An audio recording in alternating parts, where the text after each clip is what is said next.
எல்லோருக்கும் அஸ்ஸலாமு அலைக்கும் வரஹ்மத்துல்லாஹி வபரகாத்துஹு.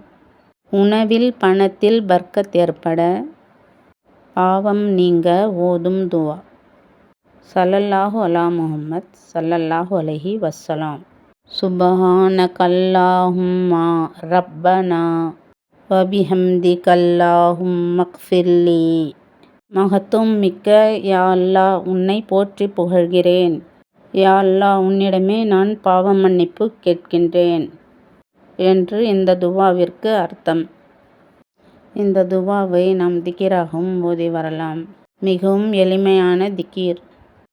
தொழுதுவிட்டு 100 முறை ஓதி வரலாம். இந்த திக்ரை நாம் எல்லோரும் ஓதி துவா கேட்போம். அல்லாஹ் நம் துவாவை ஏற்றுக்கொள்வானாக. அல்ஹம்துலில்லாஹி ரப்பில் ஆலமீன். ஆமீன். இந்த வீடியோ பிடிச்சிருந்தா அல்ஹம்துலில்லாஹ்னு கமெண்ட்ஸ் பண்ணுங்கள், லைக் பண்ணுங்கள்.